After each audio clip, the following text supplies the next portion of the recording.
The U.S. Supreme Court agrees to hear a previously struck down Louisiana law that requires all abortionists to have admitting privileges at a local hospital.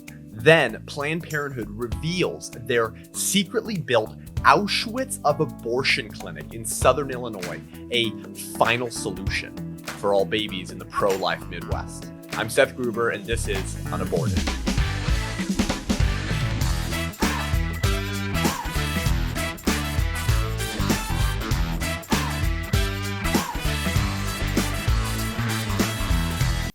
Hey, welcome to UnAborted. Thanks for tuning into this episode. We're on episode 15. We're just over 3 months of producing this show and this content for you. And as you're aware, this is a show and a podcast that's focused on equipping you, giving you a one-stop shop and a place to disseminate the news, understand what's happening in the culture, in the country, on the university front, the political front, the cultural front, as abortion is approaching 47 years of legalized abortion. If you're listening to this, you probably are a survivor of the abortion Holocaust, and you probably notice that our country's more divided than ever before, at least in the life of millennials and certainly Gen Zers, on the issue of abortion. And those committed to death are more committed to death than they ever have been, and the pro-life movement is arguably more committed to life than they ever have been. This is a very propitious moment. It's very important that you're equipped and that you are educated and know what's happening so you can engage with a pro-abortion, post-Christian culture and society that no longer shares a common social fabric in regards to the sanctity of life. So that's what this show, UnAborted, is about. We are energetic and unapologetically pro-life over here, and we focus on translating pro-abortion rhetoric into reality so that you can take the Orwellian doublespeak nature of the pro-abortion movement and understand what these news and events actually mean, why it matters, and how you can stand for life. So there's a lot of news in the news cycle right now on the issue of abortion, and we have a couple really big ones that are very, very important to get to.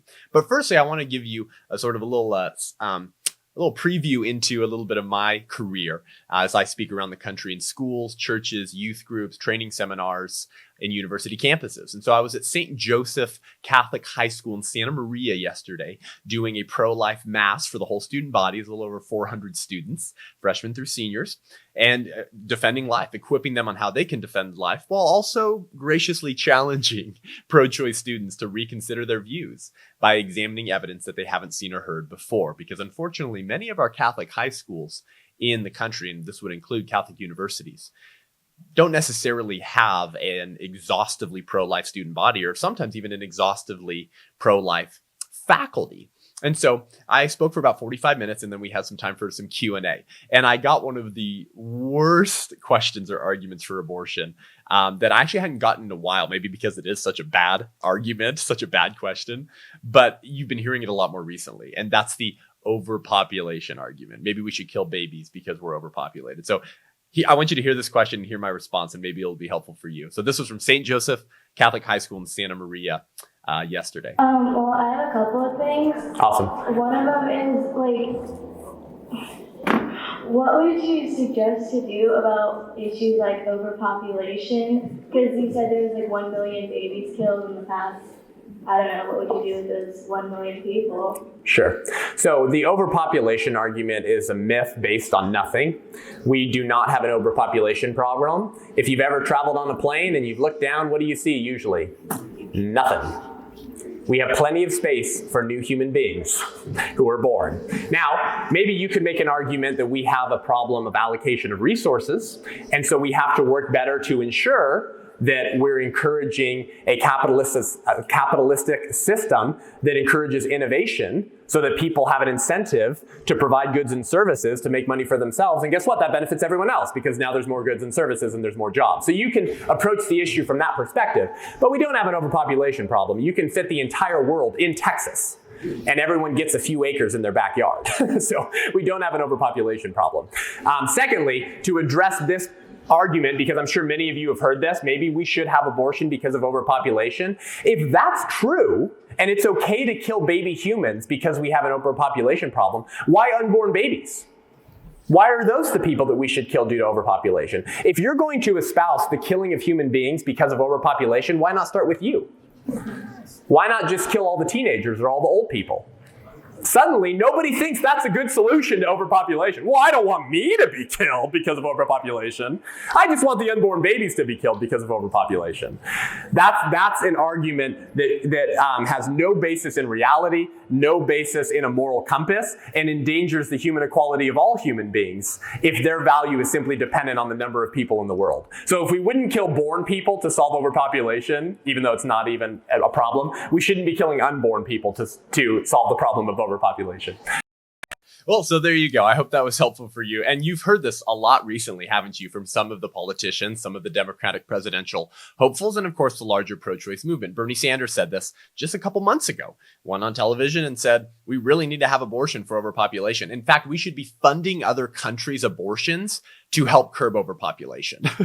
and yet, of course, Bernie Sanders would never want to start with himself. He would never want to suicide himself in order to prove that he has the courage of his convictions, and he's willing to take personal steps and make personal sacrifices to solve the perceived problem of overpopulation. And of course, that's a larger talking point with the left and the pro-choice movement too. Overpopulation means more, we're using more gases, which means it's causing more climate change problems. And so we just need to kill more babies. Unless you're willing to start with suiciding yourself or your family in order to solve the perceived problem of overpopulation, then you honestly should keep your mouth shut unless you're willing to do that. It's disgusting and immoral to say, I'm not willing to kill myself to solve the problem of overpopulation. Let's just kill the babies. What a disgusting and immoral suggestion to deal with a problem that has no basis in reality. But as I said, we have a couple pieces of news I want to get to today, and one is fairly breaking. One is actually breaking this Friday as we're filming this on October 4th, and that is that the Supreme Court has decided to review a Louisiana abortion law in 2020, and they'll probably have a decision by June. And so Live Action News is reporting on this as of today, reporting that the U.S. Supreme Court agreed to hear its first abortion-related case since Justice Anthony Kennedy's retirement. And so we're going to get to that in 1 second. But first, I want to tell you about our show's first sponsor, the first sponsor of UnAborted. When it comes to marketing, business owners today are inundated with options. Everything from PR to branding, social media, marketing, video, podcasts, and websites. With such a confusing wilderness of these choices, it's easy to spend a lot of money because you want to succeed, you want to grow your business, only to find yourself on the wrong path.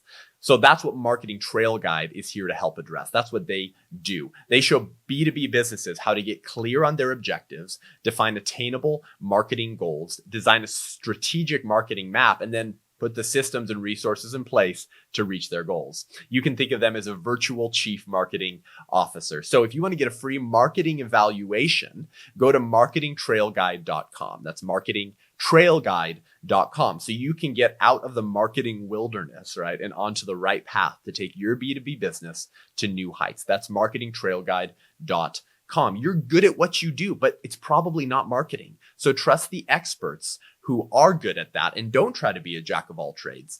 Trust these people to help you take your business to the next level. That's marketingtrailguide.com. So as I said, the Supreme Court today, breaking on Friday, October 4th, decided to review a Louisiana abortion law that was struck down that required all abortionists in the state of Louisiana to have admitting privileges at local hospitals. And so according to the Live Action News article, it says the law, which is called the Unsafe Abortion Act, was signed in 2014 and states that, quote, every physician who performs or induces an abortion must have, quote, active admitting privileges at a hospital no further than 30 miles from the location of the facility at which the abortion was committed. Admitting privileges are vital because they allow emergency medical staff at the hospitals to have all of the information necessary to help the patient if they end up having to take a woman from the abortion clinic to the hospital. The article goes on and says, when a woman suffers an abortion-related injury and must be taken away by ambulance to a hospital, as is unfortunately a too common occurrence, doctors at the hospital must be able to give her immediate quality care. You see, if an abortionist doesn't have admitting privileges at the hospital, then either he can't even admit the patient or it takes a long time. He has to go through all of these approvals in order to treat the patient. So this is supposed to make it more streamlined, quicker, and more efficient to care for women who literally may be bleeding internally, may be hemorrhaging. They may have had their a forceps ripped through their uterine wall during an abortion. And so this is to make it a more expeditious process to care for women who may be and have been before injured by an attempted abortion on their unborn child. Pretty reasonable, right? Now, the pro-choice movement has always hated bills and pieces of legislation by pro-life legislators that try to force and require abortionists to have admitting privileges at local hospitals. And so pro-choicers' shtick, their talking point in response to this is that it's unnecessary, right? They're just going to deny that it's necessary. So they're going to say this is just a ploy by pro-lifers to try to overturn Roe. And to a certain extent it is, right? But we're also concerned with the women, right? As Live Action says, love both. Love the unborn child and the mother. So obviously, even if pro-lifers aren't in a position to overturn Roe right now or make abortion illegal, we're going to do everything we can to love both unborn child and their mother. And abortion, by its very definition, is unsafe for a woman because it's unnatural. But they're going to say that this is unnecessary because abortion is safe, right? That's been the talking point from the pro-choice movement for forever. Abortion is safe. It's a common medical procedure, common surgical procedure. It's like getting your wisdom teeth pulled, as the Shout Your Abortion founder said. And these doctors know how to care for women. So they call abortionist doctors. They say they know how to care for women. So what's the big deal? Right? This is obviously just pro-lifers being cynical. But unfortunately, none of this is true. None of this is true. I wish it was true that abortion was entirely safe. Of course, it's never safe for babies who were killed, but I wish we could say that it was safe for mothers. I'd rather have a situation where abortion is safe for the mother and the baby dies than abortion is unsafe for the mother and the baby dies. I don't want either, but if I had to pick, I wouldn't want women to be getting injured, right? Who wants that? But the pro-choice talking point is a lie. Abortion is always unsafe for a mother, even if she ends up recovering okay, because it's unnatural. Well, here was a recent story of this, exemplifying this sad reality. In what state? Guess what? Louisiana. That's right. Same state earlier this year. According to Live Action News on August 6th, reporting about a March 2019 story, the Delta Clinic of Baton Rouge in Louisiana botched an abortion procedure, which led to a complete hysterectomy of the woman on whom they performed a botched abortion. According to the article, it says, during the incident, which took place on March 15th, 2019, the woman experienced excessive bleeding after an incomplete D&C abortion. Her blood pressure reached a low of 78/56, and her speech became incoherent. She was transported to the hospital, where she was given 4 blood transfusions over the course of 3 days.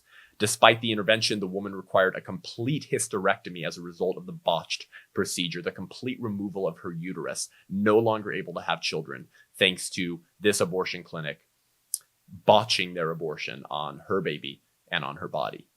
Article goes on and says, an investigation into the incident by the Louisiana Department of Health revealed that the Delta Clinic of Baton Rouge lacked basic emergency supplies on hand. What are you thinking? You're killing babies in the womb and you're shoving forceps up a woman's birth canal. Didn't even have emergency supplies on hand, such as IV fluid, several other drugs, as well as the medical equipment needed to treat the woman suffering from abortion complications. Obviously, abortion clinics should be equipped to deal with complications when they occur. According to a Louisiana Department of Health citation dated March 29th, the facility failed to ensure, quote, a supply of emergency drugs for stabilizing and or treating medical and surgical complications are maintained on the licensed premises, which result in an inability to provide basic care until the arrival of the emergency medical services as mandated by state health regulations. So they weren't even equipped to deal with complications such as a botched abortion.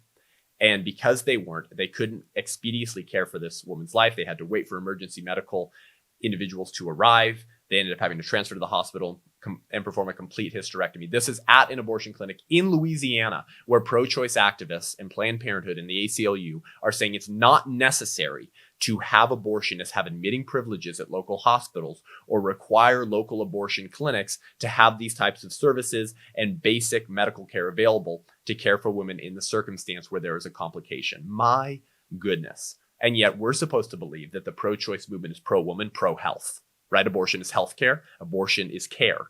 That's Planned Parenthood's talking point. Abortion is care, abortion care. It's all about healthcare for the mother. Unless abortion actually injures or poses a threat or risk to the mother's health, at which point you're not even willing to consider a bipartisan bill with pro-lifers to make sure that women's health is protected.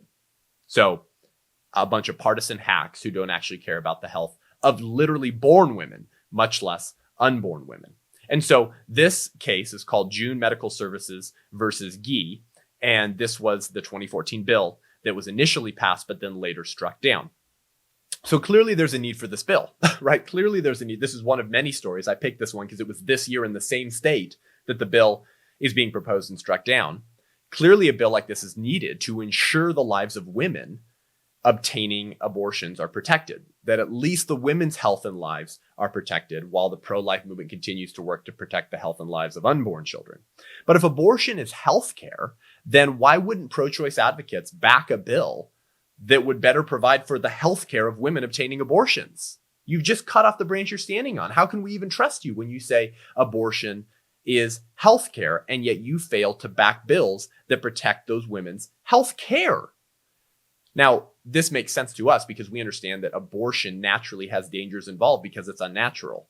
The womb is not meant to be opened. The birth canal is not meant to be opened until your body tells you it's ready to deliver a child. Unfortunately, sometimes that happens early through miscarriages, tragically.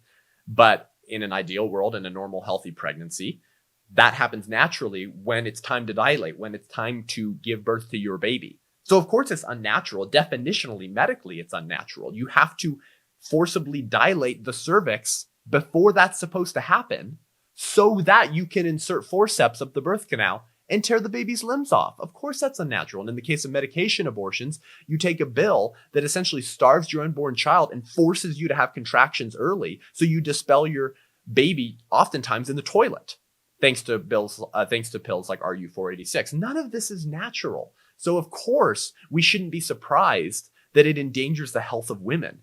And the unwillingness of pro-choice advocates to even get on board with legislation to better protect the health of women by making sure that the systems, personnel, and resources are in place in order to care for them in this circumstance where there's a complication is very telling, isn't it? Very telling. It tells us they don't care about the health of born pregnant women who they claim to provide care for. So on February 2019, the Supreme Court blocked the law from going into effect, but agreed to eventually address it. And as of today, they've agreed to hear oral arguments in early 2020 and probably deliver a decision by June 2020, the year of the election, months before the election. And we know that basically the 2016 election was about abortion in large part, and the 2020 election will also be in large part about abortion, because we've all seen how radical the leftist Democrats are on abortion, all of them to the day of birth. And Trump's just sitting there in office going, can we not kill babies? Pence is saying, let's not kill babies. Most Americans, even who describe themselves as pro-choice, and I've showed you the Gallup polls before, don't like the idea of abortion to the day of birth.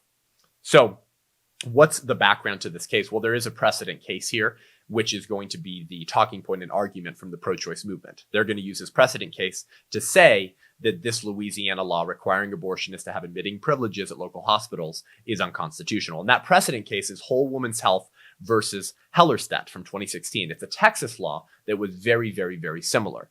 And it was struck down by the Supreme Court and would have required abortionists to have admitting privileges at nearby hospitals and meet state requirements for licensed surgical centers, right? This is also very reasonable because a lot of abortion clinics don't meet the requirements for a licensed surgical center. And yet they're killing babies. They're using surgical instruments to dismember babies, but they don't have all of the other type of medicinal tools that they would need, the staff, the drugs to care for women in circumstances where there are complications. So that's what the Texas law would have done.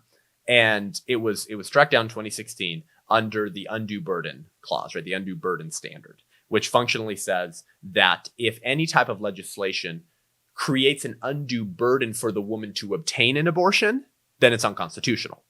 Because Roe versus Wade, legalized abortion to the day of birth. It allowed states to put some restrictions in place on abortion, but not before viability and not if it created an undue burden on a woman to obtain an abortion. All right. That's basically what Roe v. Wade and Doe versus Bolton said together. And so this precedent case said, well, that's going to create an undue burden for women in Texas to obtain an abortion. So it's unconstitutional.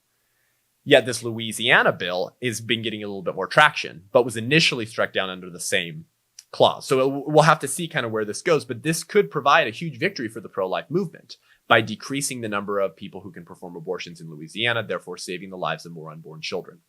But this undue burden standard in the Texas case is addressed briefly by Adam Liptak at the New York Times, October 4th.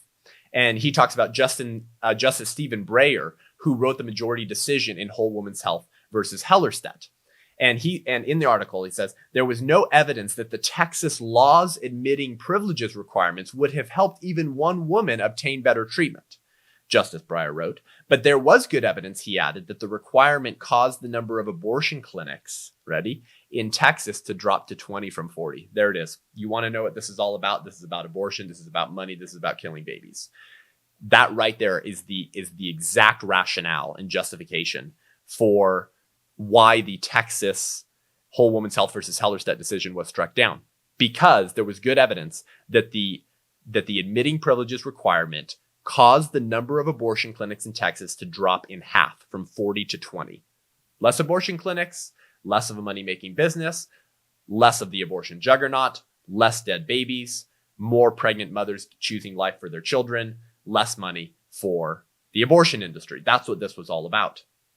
So Judge DeGravels, if I'm pronouncing his name right, of the Federal District Court in Baton Rouge, who struck down the Louisiana law in 2017, said that the doctors willing to perform abortions were often unable to obtain admitting privileges for reasons unrelated to their competence, and that the law created an undue burden on women's constitutional right to abortion. So he's saying, the judge who struck down the Louisiana law, that the Texas bill and the Louisiana bill would do the same thing, and that would make it more difficult for abortionists to get admitting privileges. Even if it had nothing to do with their competence, it would make it more difficult for them to get admitting privileges, which means they couldn't perform the abortion, which means the abortion clinic couldn't function or stay open, which means they shut down, which means less money for the abortion juggernaut. All of this is about enshrining and continuing to protect the right to abortion. And so Live Action reports in their coverage on this story that abortion advocates say that if the Louisiana law is allowed to stand, it will leave the state with just one abortionist. I believe there are 4 right now legally performing abortions in the state of Louisiana. Only one has admitting privileges. They don't think the other ones will get admitting privileges. So what does that mean? One abortionist left in Louisiana. All we have to do is shut down that clinic, save more babies, make Louisiana an abortion-free state. That scares the heebie-jeebies. That scares the bleep out of the abortion juggernaut. Because the more states where abortion is not happening, the more babies that are born, and the less share of the market value they have of killing children. This is all about abortion. It always has been. But the Supreme Court has decided to take this case. They haven't just struck it down under the precedent clause of the Texas decision.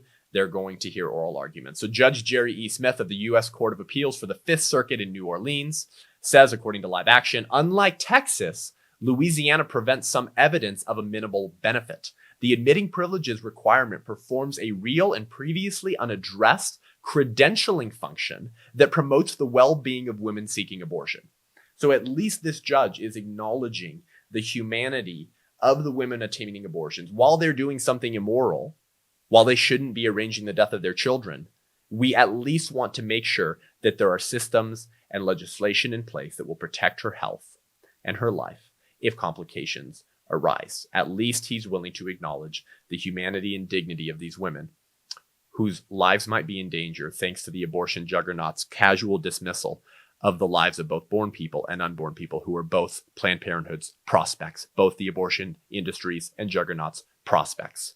So we'll keep you updated on this story, of course, along with everything else on the front lines of the pro-life movement.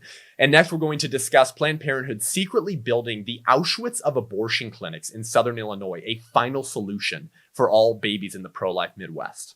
But first, if you like this show and want to hear more great content and commentary from the front lines of the abortion wars, then head on over to patreon.com/unaborted, right? This is how you become a patron of the show to support this show.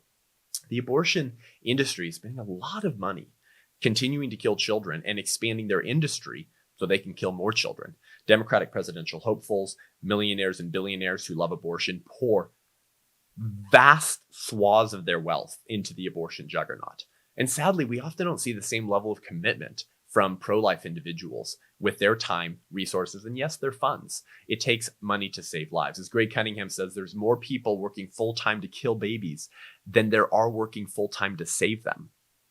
That's because killing babies is very profitable, while saving them is very costly. It's costly to save babies. This show is simply a part of the pro-life movement's goal to equip and train Christian young people, leaders, lay people, pro-life advocates to defend life, give them the tools to engage, and make it impermissible to remain neutral. As Dietrich Bonhoeffer said, not to speak is to speak, not to act is to act. There is no moral neutrality on the issue of abortion. One really simple way you can engage is just by becoming a patron of this show. So I can produce more content for you, for those in your lives who need this type of content and training to defend life, and to create a one-stop shop so that you can get your education, your dissemination of news, and your tools and resources to engage in the battlefield of abortion. So head on over to patreon.com/unaborted and become a patron of the show. We'll be right back.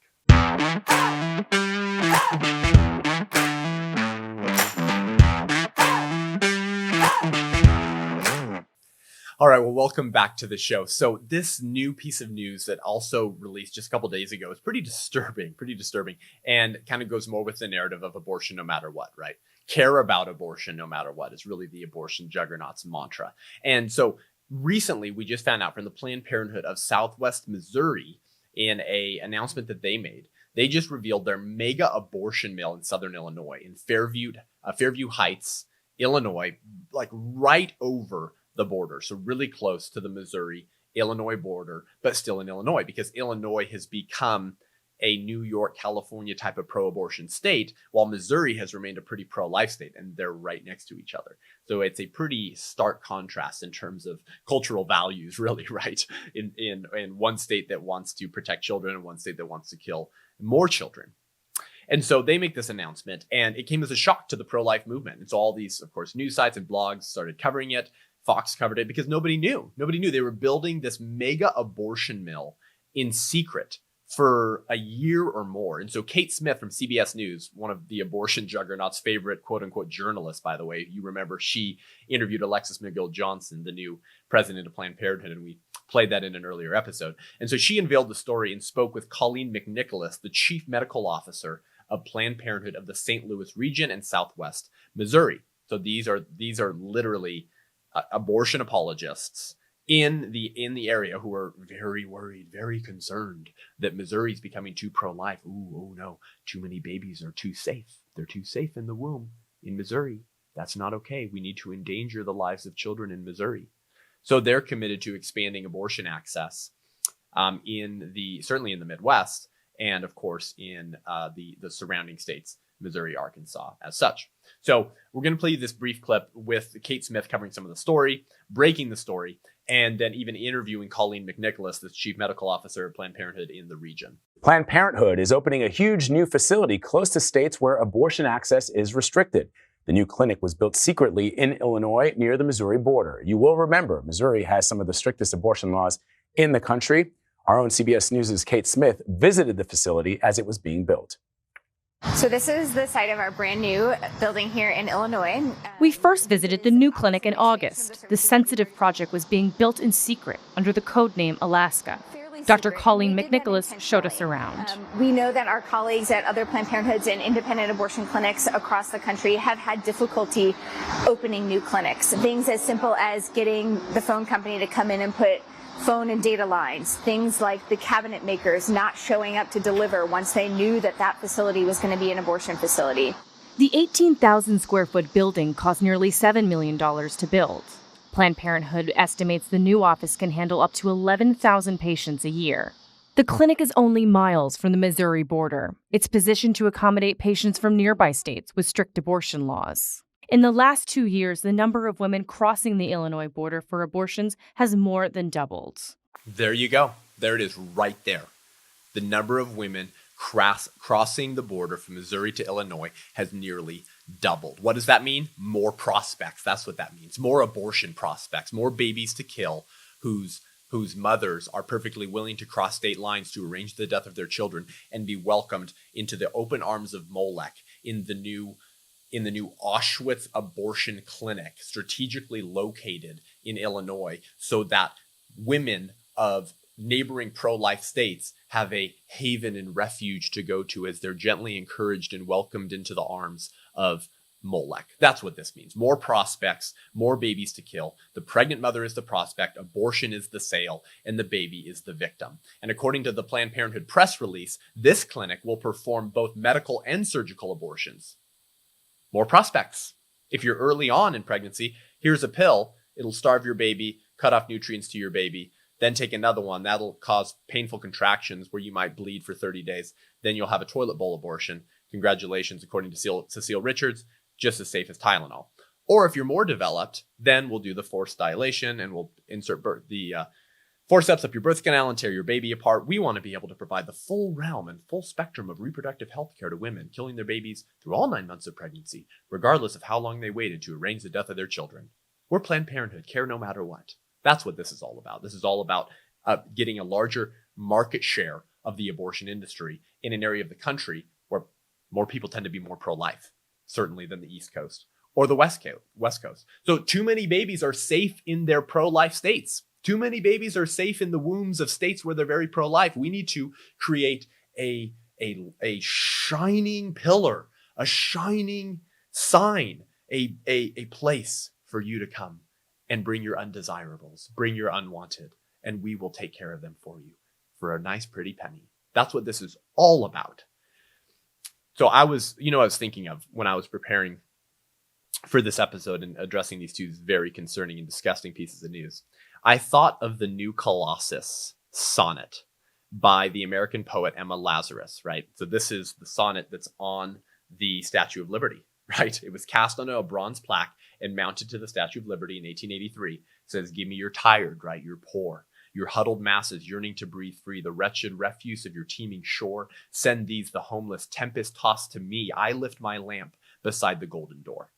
Right? This is what the left loves to talk about, to demonize Republicans who actually believe we're a sovereign nation who should protect our borders. Now somehow we're anti the New Colossus. We're anti freedom and letting other people enjoy the beauties of the American dream.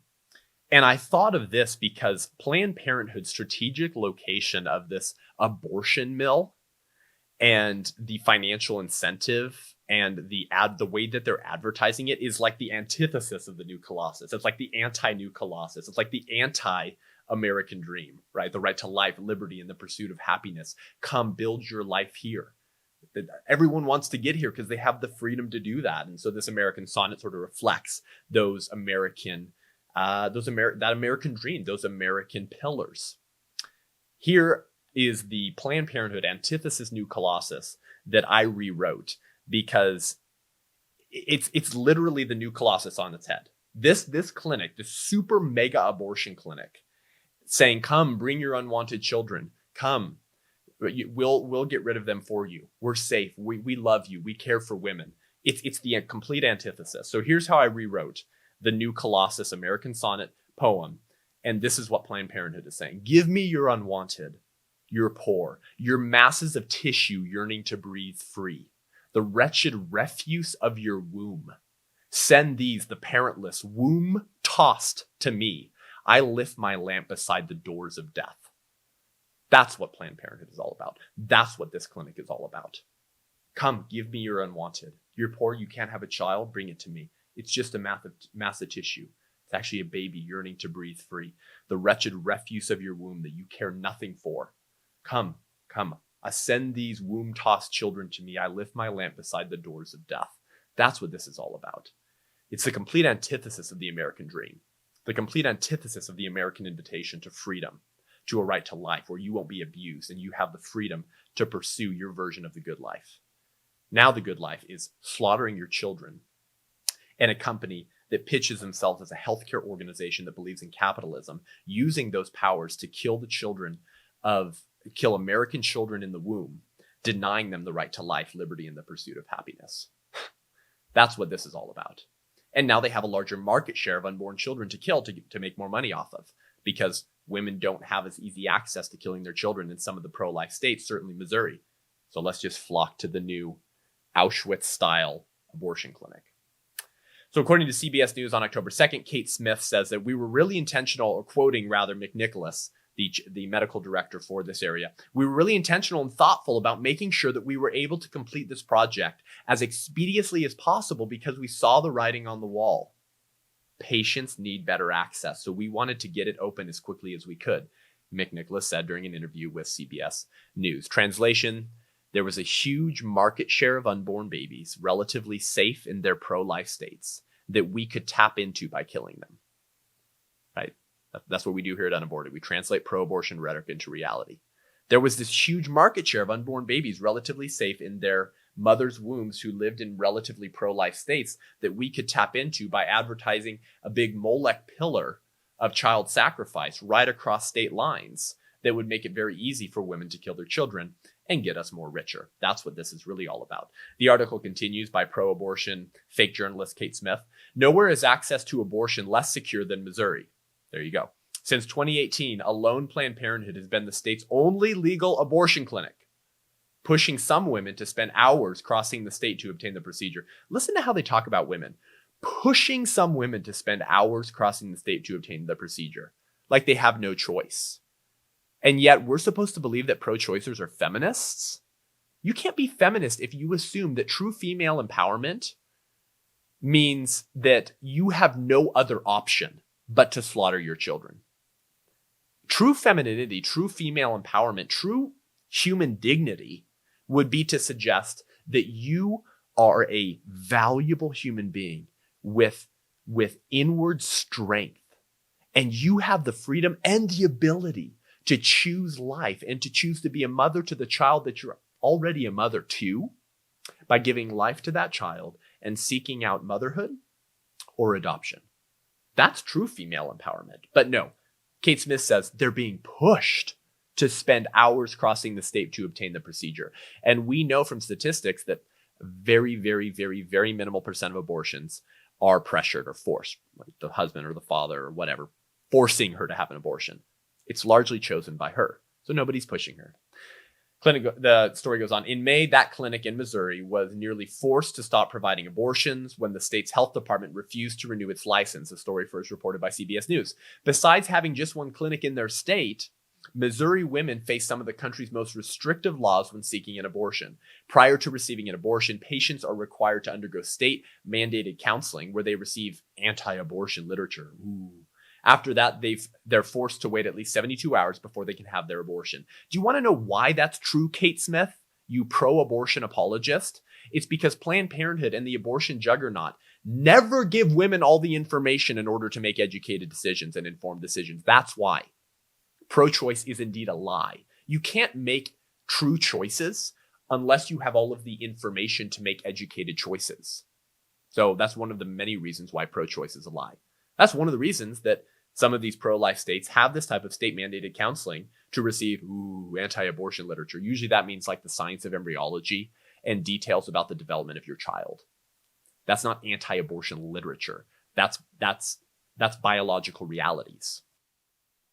In Illinois, lawmakers have gone in the other direction, expanding abortion across and access and loosening restrictions. Earlier this year, lawmakers in Springfield passed the Reproductive Health Act. It's kind of what New York did. Legislation that establishes access to abortion as a fundamental right.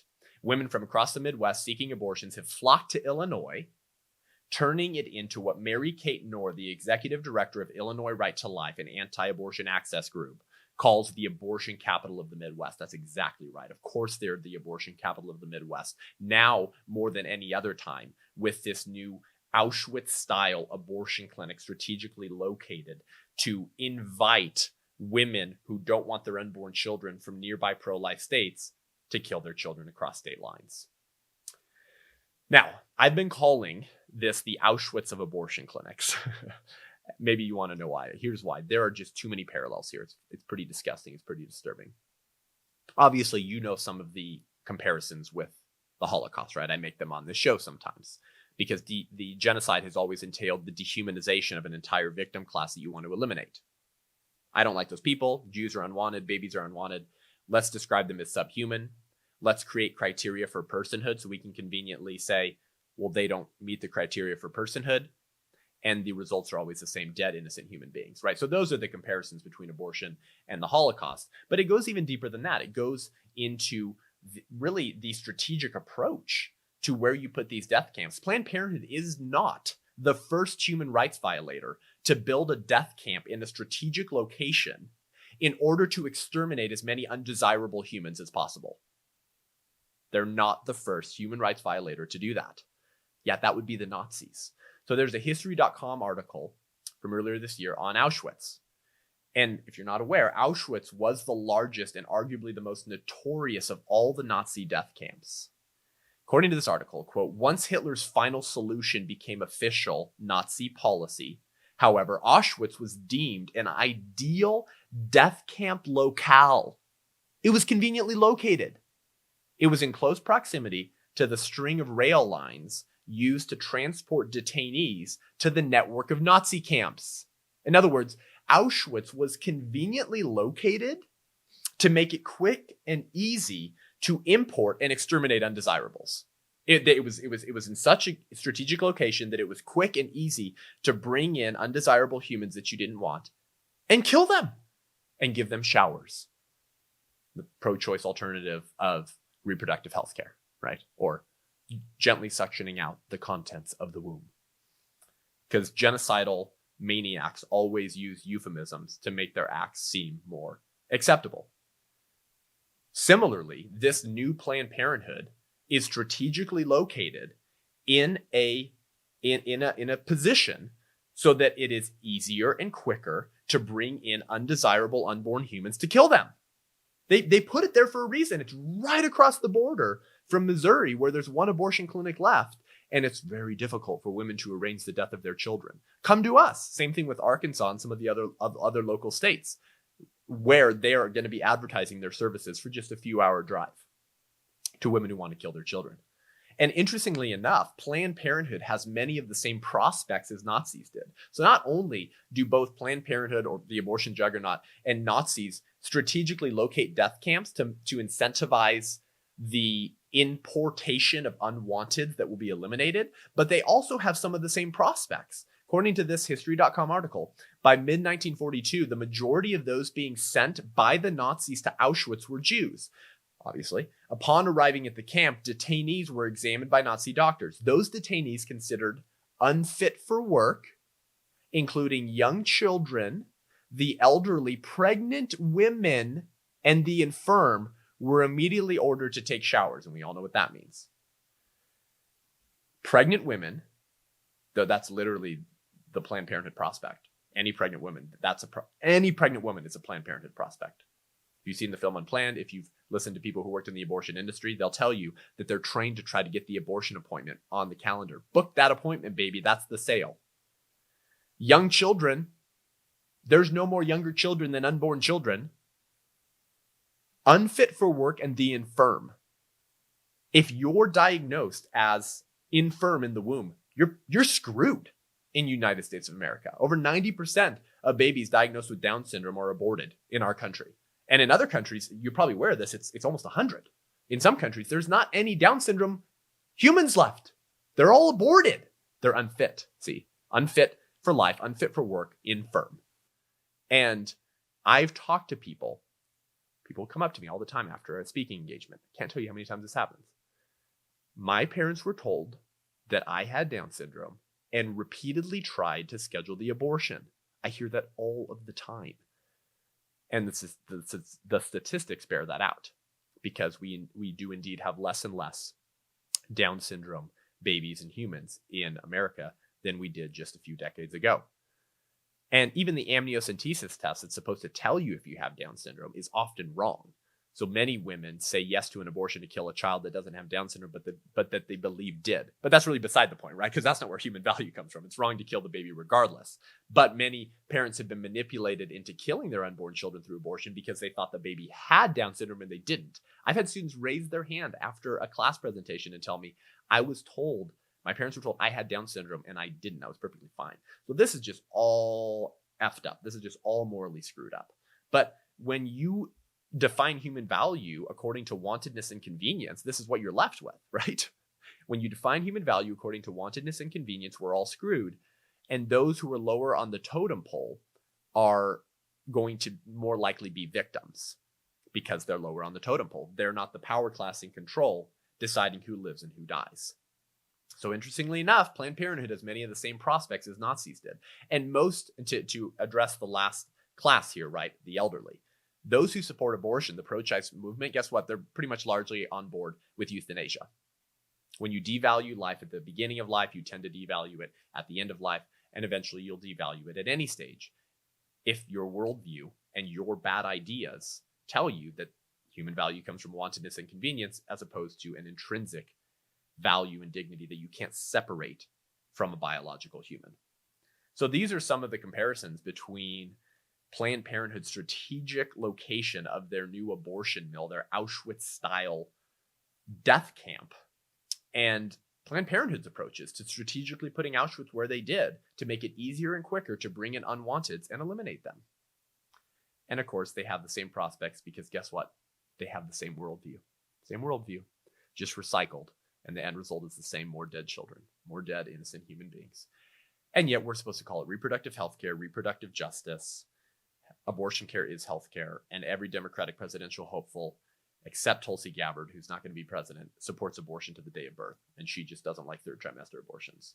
So she arbitrarily draws a line and doesn't give us a reason why. So tell the people in your life this reality. These are the bad worldviews. These are the bad ideas. And they're the ideas being espoused and defended by every candidate running for the Democratic presidential nomination. We do not need leaders in any type of position of power who espouse these ideas of human value. Because when you strip personhood from one person, you can do it to anyone. Only by saying that human beings have value, dignity, and worth in virtue of being human beings can you maintain human equality. That's what the pro-life movement says. That's why the pro-life movements are actually the advocates of human equality. When you define human value according to wantonness, convenience, or any other arbitrary criteria you develop, human equality is destroyed. It's a myth. You can throw it out the window, and you've endangered your right to life from those who would seek to abuse it. So according to this live action article, Mary Kay Knorr, the Illinois Right to Life director, however, argued that this new mega facility is solely about increasing Planned Parenthood's profits and not providing healthcare to women. That's exactly right. Make no mistake, she says, this new mega facility is not a response to an increased demand, nor is it a gesture of care for women. Mary Kay Knorr, the pro-life group's executive director, said in a statement to the Washington Post, the construction of this new facility was a strategic business move, certainly not a defense of women. That's exactly right. That right there is an advocate of human equality. That right there is a feminist. That right there is a woman's rights activist who defends the rights of unborn women in the womb and born women who are pregnant with maybe unborn women who are being abused and dehumanized by the abortion juggernaut and treated as a prospect for a sale, which is abortion, which creates two victims, the dead baby and the mother. That's what we have time for today. Thanks for joining me. Head on over to iTunes and YouTube, Spotify. Give this show a rating and review. Help us reach more people. It really helps. And if you want to learn more and engage with me online, head on over to SethGruber.com. SethGruB as in baby boy, ER.com, and sign up for my newsletter if you want to get sort of consistent equipping and training to your inbox. My speaking schedule, if you want to come hear me speak live and locally. And check out my training videos or listen to the podcast on there and share that with others and help us expand the reach of this show to change minds, change hearts, and save lives. Until next week, I'm Seth Gruber, and this is UnAborted.